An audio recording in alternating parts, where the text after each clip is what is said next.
नमस्कार, स्वागत है आपका दिव्य दिल्ली न्यूज में। मैं हूं आपके साथ शिवानी कौर।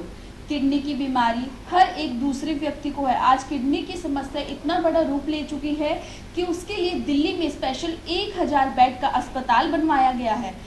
किडनी की समस्या क्यों होती है और इससे कैसे बचा जाए और ये क्यों इतनी बड़ी बीमारी का रूप ले रही है, तो इसी सवालों के साथ मेरे साथ है आयुर्वेदा पंचकर्मा डॉक्टर विकास गुप्ता। स्वागत है आपका हमारे चैनल में सर। जैसे कि दिल्ली में भी 1000 बेड का डायलिसिस सेंटर बनाया गया है, तो आज किडनी की समस्या इतना बड़ा रूप क्यों ले रही है? आपके सभी दर्शकों को मेरा नमस्कार। सबसे पहले तो ये जो पहल बंगला साहब गुरुद्वारा कमेटी ने करी है, और मैं उनको धन्यवाद देना चाहूँगा, साधुवाद देना चाहूँगा कि उन्होंने पहल करके जहाँ पर 1 रुपया भी अब डायलिसिस का नहीं लगेगा, यानी डायलिसिस बिल्कुल मुफ्त कराया जाएगा, उसके लिए उनको धन्यवाद करना चाहूँगा कि उन्होंने समाज के प्रति एक ये अच्छा निर्णय लिया। और जिस स्थिति में आज हमारा देश चल रहा है, इस स्थिति को अगर हम आगे कंटिन्यू करें तो ऐसे डायलिसिस सेंटर लगभग हर राज्य में नहीं, हर बड़े शहर में, छोटे गांव में बनाने की आवश्यकता पड़ेगी। आपका प्रश्न था कि ऐसा क्यों हो रहा है, तो उसका प्रत्युत्तर है कि आज भारत जिस प्रकार जनसंख्या में दुनिया का नंबर 1 देश है, उसी प्रकार डायबिटीज में भी दुनिया का नंबर 1 देश है।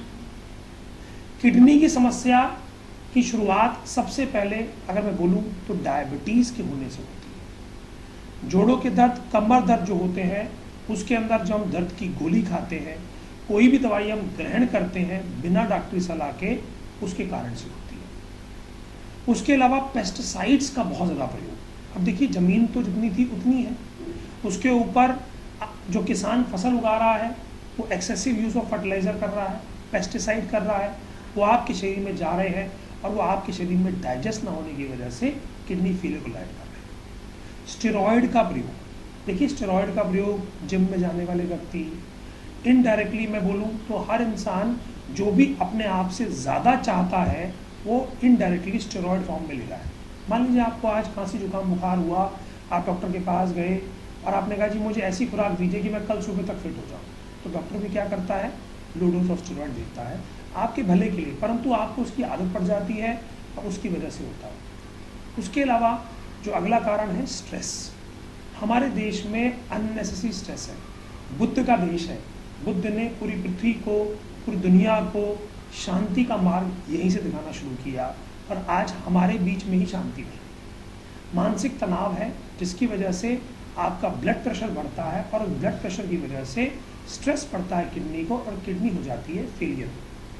दूसरा, जब किडनी आपकी खराब हो रही होती है तब आप उसको इग्नोर कर रहे होते हो, जैसे पेशाब का कम आना, समय से आपका भोजन का ना पचना, कब्जियत रहना, पेट का साफ ना होना, आपका बीपी ग्रेजुअली बढ़ रहा है जिसको आप नज़रअंदाज कर रहे हो, आपके लिवर में फैटी चेंजेस आ रहे हैं और स्टिल आप चिकनाई वाला भोजन ज़्यादा ग्रहण कर रहे हो। उसके अलावा आप आज की डेट में अगर मैं कंपैरिजन करूं तो हमारे भारत के अंदर मुश्किल से 10% लोग हैं जो शारीरिक परिश्रम, व्यायाम, ये सब चीज़ करते हैं जिससे ब्लड सर्कुलेशन अच्छा रहे, बॉडी मसल्स सारी फिट रहें, लेकिन 90% पॉपुलेशन ऐसा नहीं कर रही है। और आज की डेट में सिटिंग जॉब्स हो गई हैं, एसी का ज़्यादा प्रयोग हो रहा है, इस वजह से हमारी बॉडी के अंदर जो चेंजेस आ रहे हैं, जिसकी वजह से किडनी क्या कार्य करती है, ये हमारे शरीर में गंदगी निकालने का काम करती है। अगर मैं आपको बेसिक में समझाऊं, जैसे आपने पूछा कि किडनी की समस्या इतनी ज़्यादा क्यों है, तो आपको इस उदाहरण से समझ में आएगा कि हमारे शरीर में किडनी गंदगी निकालने का काम करती है, और उसके अलावा 2 जगह ऐसी है जहाँ से और गंदगी निकलती है, वो है आपका पसीना और आपका मल, यानी कि पॉटी का रास्ता, स्वेटिंग एंड यूरिन। जब आपका पेट अच्छे से साफ नहीं होगा और आप एक्सरसाइज करके स्वेटिंग नहीं निकालोगे, एसी में रहोगे, पसीना आने नहीं दोगे, तो सारा लोड किडनी पर जाता है। और वो जो लोड पड़ता है किडनी पे, तो एक उसकी भी एक क्षमता है, उसकी भी कार्य क्षमता है। उदाहरण के रूप में अगर मैं बात करूँ, जिस टेबल पे हम बैठे हैं या जिस पे मैंने हाथ रखा हुआ, जिस चेयर पे मैं बैठा हूँ, उसका भी एक वजन उठाने की एक फिक्स कैपेसिटी है। वो थोड़ा बहुत फ्लक्चुएशन को झेल सकती है। जैसे टेबल है, इस टेबल के ऊपर मान लीजिए हमने 20 किलो वजन रखा, कोई इशू नहीं, 30 किलो रखा, 50 किलो रखा, लेकिन जैसे आप इसमें 100 किलो रखोगे तो ये चरमरा के गिर जाएगी। वही स्थिति हमारी किडनी के साथ हो रही है। किडनी इतना लोड झेलने की स्थिति में नहीं है और उस लोड को हम नज़रअंदाज कर रहे हैं, जिसकी वजह से किडनी फेलियर हमारे देश में सबसे ज़्यादा हो रहा है। अच्छा, किडनी की अगर मैं बात करूं तो डायलिसिस सिर्फ आपको जीवन जियाने का एक सुगम सुलभ रास्ता है, लेकिन आपको जीवन भर डायलिसिस करानी पड़ेगी। आज एक बार, फिर 2 बार, फिर 3 बार, फिर 4 बार। डायलिसिस ऐसी कोई चीज़ नहीं है, देखिए बहुत सुंदर चीज़ है, क्योंकि इमरजेंसी में आप क्या करेंगे जब आपकी किडनी काम नहीं करेगी, पेशाब नहीं आएगा, ब्लड यूरिया बढ़ जाएगा, सीरम क्रिएटिनिन बढ़ जाएगा, पोटेशियम बढ़ जाएगा। उस स्थिति के अंदर इमरजेंसी ट्रीटमेंट तो बहुत अच्छा शिवानी जी। इससे क्या है कि पेशेंट की सेफनेस हो जाती है, लेकिन वो सिर्फ तब तक है जब तक दोबारा लोड नहीं आ रहा। और उसी हफ्ते के अंदर आप फिर भोजन ग्रहण करोगे, पानी पियोगे, फिर गंदगी इकट्ठी होगी और उस गंदगी को निकालने के लिए फिर आपको किडनी पे लोड आते ही फिर डायलिसिस पे जाना पड़ेगा, क्योंकि आपकी किडनी इस स्थिति में नहीं है कि वो सफाई कर सके। इसके अलावा बहुत से लोग किडनी के बारे में जो जानते नहीं हैं, वो लक्षणों को समझते नहीं हैं। आपकी बॉडी पेन रहना, स्पेशली काफ मसल यानी पिंडलियों में दर्द रहना, अन्य जॉइंट्स पेन रहना, पैरों में स्वेलिंग आना, भूख का ना लगना, उल्टी लग जाना, कभी कभार दस्त लग जाना, सांस में फूलना, यानी आप थोड़ा भी एफर्ट डालते हो तो आपकी सांस फूल जाती है, बहुत ज़्यादा बलगम आपको बनता है, वो भी एक कारण है, कॉन्स्टिपेशन रहती है, वो भी आपका एक कारण है, दिमाग पे हमेशा कि दोनों साइड की नसों में खिंचावट रहना बीपी हाई के लक्षण होते हैं। उसके अलावा हीमोग्लोबिन का कम होना और पेशाब का खुल के ना आना या पेशाब के अंदर फेन आना यानी कि फ्रोदिंग आना, ये सब लक्षण शुरुआती लक्षण है किडनी फेलियर के। अगर हम इसका उपचार उसी समय कर लें तो किडनी फेलियर की जरूरत नहीं पड़ेगी। आज भारत के अंदर अगर हम चाहते हैं कि हमें कृत्रिम किडनी पे ना जीना पड़े और अपनी किडनी का आनंद, देखिए कहने के लिए डायलिसिस बड़ा सुगम चीज़ है, लेकिन जो डायलिसिस करा रहा है, मैं अपने सामने अब तक करीबन कई हज़ारों मरीजों का हम चिकित्सा कर रहे हैं और करते आ रहे हैं। कई लोग हमने डायलिसिस से बचा लिया, कई लोगों को हम डायलिसिस पे लैंड अप नहीं होने दिया क्योंकि वो सही समय पे हमारे पास पहुंच गए। जो लोग डायलिसिस करवा रहे थे उनकी फ्रीक्वेंसी हमने कम करी और कई पेशेंट ऐसे हैं जिनकी डायलिसिस हमने बंद भी करा दी। लेकिन उनका पेन अगर कोई पूछे, उनसे दर्द अगर कोई पूछे तो वो कहते हैं जिंदगी दुबर हो गई है, क्योंकि डायलिसिस कराना अपने आप में बहुत ही पेनफुल एक्सपीरियंस है। कहने के लिए निडल लगती है, लेकिन उसका जो बॉडी के अंदर जो केमिकल जाता है, जो फिल्ट्रेशन करता है, किडनी से गंदगी निकालता है, पूरा ब्लड मशीन में जाता है, घूम के वापस आता है और वो पेशेंट के लिए बड़ा ही दुखदायी रहता है। वो ऑप्शन ढूंढता रहता है कि मेरी किडनी फेलियर में चली गई है, डॉक्टर साहब इसको बचा लीजिए, सेव कर लीजिए। और दूसरा अगर ऑप्शन की बात करूं तो होता है ट्रांसप्लांट। किडनी ट्रांसप्लांट की बात करें तो हमारे देश में ये अफोर्डेबल चीज़ तो नहीं, 30 से 35 लाख रुपए प्राइवेट अस्पताल मिनिमम टू मिनिमम चार्ज करते हैं, बशर्ते किडनी आपके परिवार की किसी की हो, यानी आप भी एक किडनी पे जियोगे और जो देगा वो भी एक किडनी पे जिएगा, यानी दोनों लोग एक किडनी पे जियोगे। यानी एक बीमार था, उसके साथ में दूसरा बीमार हो गया। और कहने के लिए लोग कहते हैं कि किडनी जो है डोनेट करने से, जिसने डोनेट करी उसकी बॉडी पे कोई इफेक्ट नहीं आता, लेकिन प्रैक्टिकली स्पीकिंग वो भी तो अब कॉम्प्रोमाइज़ हो गया, उसके शरीर में तो प्रॉब्लम हो गई। और जिसको उसने किडनी दी, अगर बॉडी ने एक्सेप्ट नहीं करी डोनर किडनी, तो भी उसकी बॉडी के अंदर हमें लॉन्ग स्टैंडिंगली स्टेरॉयड देने पड़ते हैं और अगर रिएक्ट कर जाए किडनी तो उसकी डेथ भी हो सकती है। तो ये सारी बातों को समझते हुए आपको इसकी सही जानकारी होना बहुत ज़रूरी है। लक्षण क्या होते हैं, क्या आपको प्रिवेंटिव एक्शन लेना है किडनी को ठीक रखने के लिए, डायलिसिस से पहले आपको डाइट, लाइफस्टाइल क्या चेंजेस करें कि हम डायलिसिस से बच जाएं। डायलिसिस में लैंड अप होना मजबूरी है, लेकिन अगर उससे बचाव किया जा सके तो बहुत ही उत्तम निर्णय होगा। हम हिम्स जोधपुर के माध्यम से आज भारत के अंदर विभिन्न स्थानों के ऊपर कार्य कर रहे हैं। हमारा मेन और मूल सिद्धांत इस समय यह है कैसे हम भारत को किडनी फेलियर से बचाएं, लिवर फेलियर से बचाएं, कैसे हम कि उनको एजुकेट करें, उनको डॉक्टर बनाएं, उनको सिखाएं कि आप अपने शरीर की सुरक्षा और रक्षा कैसे करें, क्या खाना चाहिए और क्या नहीं खाना चाहिए, किस मौसम में क्या खाना चाहिए, किस मौसम में क्या नहीं खाना चाहिए, किस प्रकार आप अपनी बॉडी की प्यूरिफिकेशन स्वयं कर सकते हैं।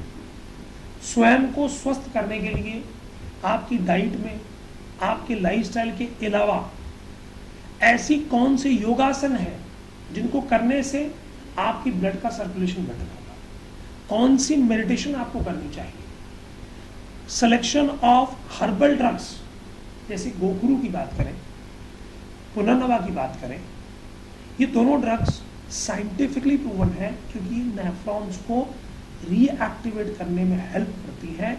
इसकी रिसर्च आ चुकी है। और एलोपैथी में सिर्फ एक ड्रग है जिसको हम नेफ्रोसिव या नेफ्रोस्टील के नाम से बोलते हैं, जिसका 15% एक्शन है और 85% वो रिएक्ट मतलब एक्ट ही नहीं करती आपकी बॉडी में, जबकि गोखरू और पुनर्नवा they act more than 80% on your body कि आपके नेफ्रॉन्स बेसिकली क्या होता है, किडनी के अंदर जो छन्नी होती है जिसमें ये मूत्र छन के निकलता है उसको नेफ्रॉन कहते हैं, ग्लोमेरुलर फिल्ट्रेशन, और उसको रीजनरेट करने की क्षमता केवल गोखरू और पुनर्नवा में है। तो मैं आज आपके इस न्यूज़ चैनल के माध्यम से पूरे देश को बताना चाहता हूँ, ये 2 जड़ी बूटी पूरे भारत में हर जगह अवेलेबल है without single recorded any side effect, यानी कोई साइड इफेक्ट इसका नहीं। पुनर्नवा और गोखरू जिन लोगों को किडनी की शिकायत हो रही है, जोड़ों में दर्द है या किडनी के संबंधी कोई भी लक्षण देखने को मिल रहे हैं या रिपोर्ट के अंदर इनिशियल फेज में यूरिक एसिड भी अगर बढ़ के आ रहा है, तो भी पुनर्नवा और गोखरू का प्रयोग हर वो इंसान कर सकता है जो डायलिसिस पे वो भी कर सकता है और जिसकी नहीं भी वो भी कर सकता है। इससे फायदा क्या होगा, मूत्रला बढ़ जाएगा। एक ऐसी चीज और आपको बताना चाहूंगा जूस के फॉर्म में, जो आज हमारे पूरे देश में इस मौसम में मिलती है, जिसका नाम है गन्ने का जूस। गन्ने का जूस जो डायबिटिक नहीं है वो ग्रहण करें। उसका फायदा क्या है, ये मूत्रला काम करता है, पेशाब को खोल देता है, यानी फ्लो बढ़ा देता है यूरिन का। हमें कोई टैबलेट इंजेक्शन की जरूरत नहीं है, आप गन्ने का जूस का ग्रहण करें। उसके अलावा डाइट के अंदर आप खीरा, प्याज और सीताफल का जूस अगर आप लेते हैं तो ये आपकी बॉडी में क्रेटिनिन और पोटेशियम दोनों को कम करता है। और अगर ये कम रहेगा तो मान लीजिए आपकी किडनी कभी भी फेलियर नहीं जाएगी, क्योंकि जितनी भी आयुर्वेदिक ड्रग मैंने आपको आज आपके चैनल के माध्यम से आपके व्यूअर्स को बताई है, उसका मेन मकसद ये है कि कैसे करें हम बचाव। और आपके चैनल से मैं चाहूँगा कि उसका एड्रेस और लोकेशन उन डायलिसिस सेंटर का आप ज़रूर दें कि लोगों को सुविधाजनक हो वहाँ तक पहुँचना। और जिन लोगों के मन में है कि हमें नहीं सुनना डॉक्टरों को, डॉक्टर विकास को, तो एक बार डायलिसिस सेंटर जाकर पेशेंट का दर्द महसूस करके आइए, फिर आपको एहसास होगा कि आप क्या गलती कर। डॉक्टर विकास, जैसे अभी आपकी और मेरी बात चल रही है, जैसे कि कई लोग होते हैं कि इतनी ज़्यादा नौबत आती है किडनी ट्रांसप्लांट करवानी पड़ जाती है, इसके शुरुआती लक्षण क्या होते हैं? क्योंकि कई लोगों को यही नहीं पता कि उनको किडनी की समस्या होनी शुरू हो गई है, तो इसके शुरुआती लक्षण क्या होते हैं? देखिए, मैंने अभी आपको उसके लक्षण ऑलरेडी बता दिए हैं। ट्रांसप्लांट देखिए तब कराना पड़ता है, डायलिसिस का आप डायलिसिस से बचना चाहते हो तो उसका ऑप्शन है ट्रांसप्लांट एलोपैथिक साइंस में। एलोपैथिक डॉक्टर्स की अगर मैं बात करूं जो भगवान रूपी इस पूरे देश में काम कर रहे हैं, उनकी साइंस में ये क्लियरली लिखा है they have an option either dialysis और आइदर ट्रांसप्लांट। उनकी कोई भी, मैं उनके खिलाफ खुलकर समाज को गुमराह नहीं करना चाहूँगा। वो अपनी तरफ से बेस्ट और बेस्ट कर रहे हैं क्योंकि उनके पास ऑप्शन ही नहीं है। तो मतलब कि आयुर्वेदा में इसका रिकवरी चांस होता है? जी, ये ना रिसर्च प्रूवन ड्रग्स है।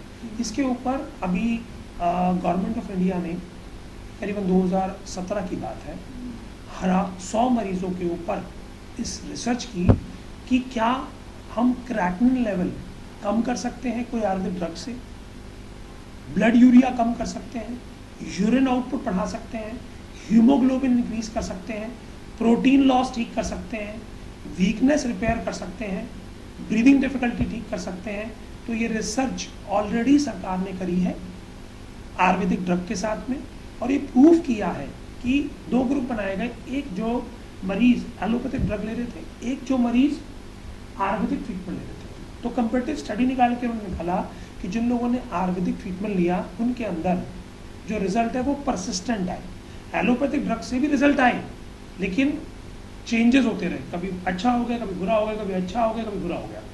यही रीज़न है कि पेशेंट जो एलोपैथिक पे जाता है वो मेडिसिन छोड़ नहीं पाता, क्योंकि उनके वहाँ पर प्रिकॉशनरी मेजर यानी कैसे बचे इस बीमारी के बारे में ज़्यादा मरीजों को नहीं बताया जाता। वहाँ पर सिर्फ बीमारी है, टेस्ट है और दवाई है। जबकि आज खुद मॉडर्न मेडिकल साइंस कहती है कि they are lack in awareness. हमें अवेयरनेस फैलानी है कि क्या करना है और क्या नहीं करना है। जी, जैसे कि एलोपैथिक में इसका लाखों में इलाज चला जाता है जो कई लोग नहीं अफोर्ड कर पाते, क्या आयुर्वेदा में इसका इलाज कितने रुपए में हो सकता है? देखिए मैंने आपको 2 जड़ी बूटियों के नाम बताए, गोखरू और पुनर्नवा। वो रोड पे आराम से रख जाती है और रोड पे आराम से मिल जाती है, किसी पंसारी से भी खरीदने की जरूरत नहीं। क्योंकि अगर आप ताजी, और अगर आप कहेंगे जी हमें नहीं पता, तो बड़ा आसान है जी, गूगल पे जाइए, पुनर्नवा टाइप कर लीजिए, गोखरू टाइप कर लीजिए और जो इन जड़ी बूटी के आइडेंटिफिकेशन लीजिए और इनको उबाल के पी लीजिए। कैसे? अगर ताजी मिले तो उसका स्वरस, इसकी चटनी बना के खा लीजिए। इससे आपकी किडनी का डायलिसिस की फ्रीक्वेंसी, जो मैंने अभी बताया कि जो स्टडी की गई, creatinine reduce up to 20%, urea reduce up to 40%, urine output 56% बढ़ गया, हीमोग्लोबिन 4.95% इंक्रीज हो गया, एल्बुमिन जो लॉस हो रहा था किडनी से वो 70% रिड्यूस हो गया, पेशेंट की जो सांस लेने की तकलीफ थी वो 70% तक कम हो गई। और इसके ऊपर हमने पिछले 1 साल में हिम्स जोधपुर के अंदर मरीजों के ऊपर उसी ट्रायल को जो सरकार ने किया उसको इम्प्लीमेंट किया। हमने कोई ट्रायल नहीं किया, हमने तो जो सरकार ने ट्रायल दिया था उसको इम्प्लीमेंट किया और ये रिकॉर्डेड किया अपने कई हजारों मरीजों के ऊपर कि उनको डायलिसिस की जरूरत नहीं पड़ी। 7 दिन के अंदर जिसका 12 क्रेटिनिन था वो आ गया 12 से सीधा 6, 50% रिड्यूस। और वही पेशेंट जब आने वाले 2 हफ्ते 3 हफ्ते और इलाज कराया तो नॉर्मल आ गया, क्योंकि उसको डायलिसिस पे जाना था। लेकिन अगर वो एलोपैथिक डॉक्टर के पास जाता तो उसकी कोई गलती नहीं, डॉक्टर उसको डायलिसिस से बताता, कहीं से उसको हमारे बारे में जानकारी मिली और हमने उसको डायलिसिस से बचा लिया। इसीलिए आवश्यकता है कि हम दोनों स्तर पे काम करें।